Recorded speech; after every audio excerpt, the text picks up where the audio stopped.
මට හම්බුණා හුලං කීරියාල. ඉතින් මං හිතුවා ඕගලන්ටත් පෙන්නලාම තමයි මේක තම්බන්න ඕනේ කියලා. ඕගලන් සමහර කාලට ඔය තරුණ දුර පුතාලා දන්නේ නැතුව. ඉතින් මොකද්ද හුලං කීරියා කියන්නේ කියලා. දැන් බලන්න මම පෙන්නනකොට මොකද්ද හුලං කීරියා කියලා. ඒකේ හොඳ ලොකු මහතාල වගේක් හම්බුණා. ඉතින් මං හිතුවා ඕගලන්ටත් පෙන්නලා මේවා කරන්න ඕනේ කියලා. ඇත්තටම මම මේ වගේ දේවල් සමහර කෙනෙක් ගොඩක් අය බලන්නෙත් නෑ මේ වගේ ඒවා. ඒ වුණාට එක දුවෙක් හරි එක දරුවෙක් හරි මේක බලලා ප්‍රයෝජනෙට ගන්නයි කියලා ආසෙ හිතේ කියලා තමයි මම මේ කරන්නේ. මම ගොඩාක් කරන වීඩියෝස් මගේ views වැඩි කරගන්නවත් මගේ channel එකේ views වැඩි කරගන්නවත් නෙවෙයි මම කරන්නේ. ඇත්තටම එක ළමයෙක්ට හරි ප්‍රයෝජනවත් වෙයි කියලා හිතලා තමයි මම මේ දේවල් කරන්නේ.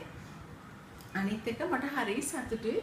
ගොඩාක් දූල කියලා තියෙනවා අපි උයන්නේ හිතන්නේවත් නැති එළවලු ආන්ටි හින්දා දැන් අපි උයනවා කියලා.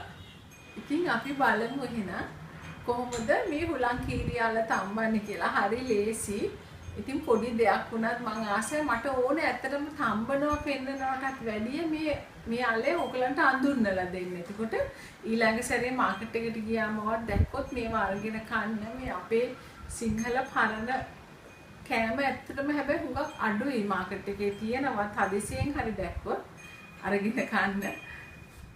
දැන් ඉතින් මේ දුවලා හැම මාත් එක්ක හරි යාළුයි. සමහර අය මෙසෙන්ජර් එකේ මාත් එක්ක ගොඩක් වෙලා chat කරනවා. දැන් ඒ වගේ එක දුවෙක් මට කෝල් කරලා කියනවා එයා ළඟදී බෑන්දේ මේ කෝල් කරලා නෙවෙයි මෙසේජ් කරලා මට කියනවා එයා ළඟදී මැරි කරේ එයාගේ මහත්තයා මාකට් එකෙන් ගේනවා එයා දන්නේ නැතිලු කියලා. ඉතින් දැන් එයා හොයනකොට මොන කොහොමද මේවා හදන්නේ කියලා අනෝමස් කිචන් දැකලා දැන් ඒක කියලා මට තෑන්ක් කරා.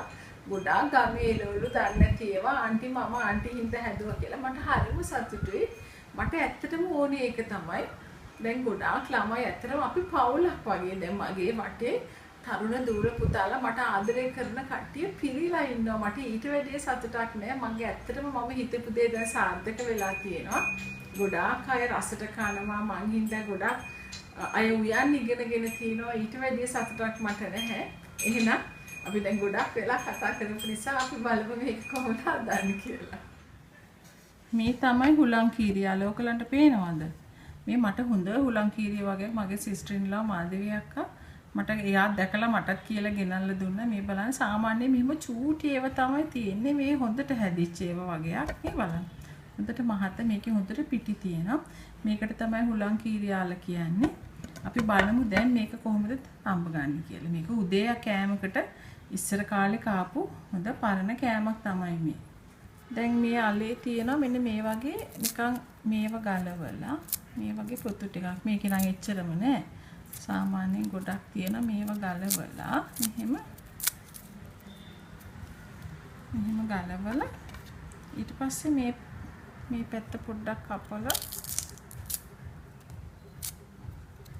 මේ වගේ මේක සුද්ධ කරන්න පුළුවන්. මේ වේලිලා නම් මේ පැත්තත් කපලා ඊට පස්සේ මේක අපි සෝදගමු. මේ තියෙන වේලිච්ච චුට්ට කපලා මේ විදිහට සුද්ධ කරගෙන මම සෝදගෙන එන්නම් ඕගලන්ට පෙන්නන්න. ඔයාලා දැන් මාකට් එකට ගියාම මේව දැක්කොත් ගන්න. ඉඳලා හිටලා හරි කලාතුරකින් තියෙන තිබුණොත් අරගන්න බලන්න. බය නැතුව දැන් දන්නවනේ ඕගලන් කොහොමද මේව හදන්නේ කියලා.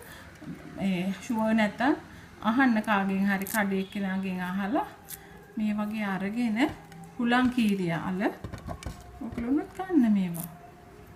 මේ වගේ අපි හොඳට සෝදගෙන මෙහෙම කපලා මේ වගේ සාමාන්‍ය කෑලි වලට කපලා දැන් මම මේක සෝදගෙන ආවේ මම කපලා ඊපස්සේ මේ වගේ ඩැමේජ් වෙච්ච පැති තියෙනවා නම් මම ඒක මේ පොඩ්ඩක් නිකන් සීරිලා වගේ තිබුණා මම ඒක කපලා දැම්මා.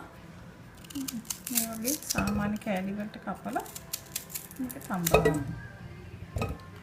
මේ වගේ කෑලි වලට කපලා දැන් මම නම් මේක ප්‍රෙෂර් කුකර් එකේ තම්බන්න. ඔයගලන්ට ප්‍රෙෂර් කුකර් එකක් නැත්නම් සාමාන්‍ය ලිපේ හරි තම්බන්න. මෙහෙම කූරක් ගහනකොට හොඳට ඇතුළට යනවා නම් ඒ කියන්නේ තැම්බිලා. මේ වගේ අල වැහෙන්න වතුර දාගන්න. ඊට පස්සේ ලුණු ටිකකුත් දාලා එතකොට හොඳට රස වෙනවානේ. ලුණු හැඳි භාගයක් විතර දැම්මා.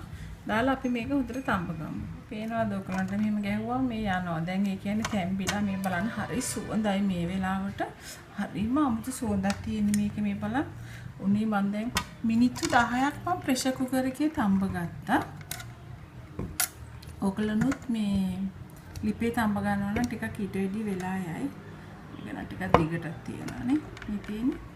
මේක ඇත්තටම මේ සම්බෝල ඕනෙත් නෑ, කට සම්බෝල එහෙම ඕනෙත් නැහැ. අපි මේක සර්ව් කරමුකෝ මේ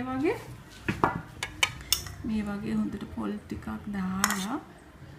හරි කිරි රහයි මේක. ඒක නිසා හොඳ මේ වගේ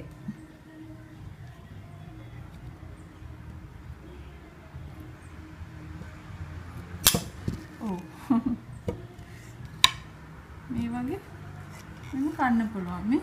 දැන් මේක කනකොට මේකේ හොඳට පිටි වගේ තියෙනවා. හැබැයි කාලේ ඉවරනකොට අන්තිමට නිකන් කොස්ස වගේ ඉතුරු වෙනවා. හොඳට කොස්ස වගේ ඉතුරු වෙනවා. ඒක විසික් කරලා දාන්න පුළුවන්. කන් ගිලින්න පුළුවන් නම් ඉතින් වැඩියෙන් හොඳයි. අපිට ඉතින් තන්තුමය ආහාර ගම් ෆයිබර් කන එක වැඩියෙන් හොඳයි. අන්තිමට පොඩි කොස්සක් වගේ ඉතුරු වෙනවා. මේක නැත්තම් හොඳට පිටි තියෙනවා. මේක ලොකු වලනේ. එහෙනම් ඔයාලත් මෙයාලා හම්බුනොත් හදලා බලන්න, කාලා බලන්න කොහොමද කියලා.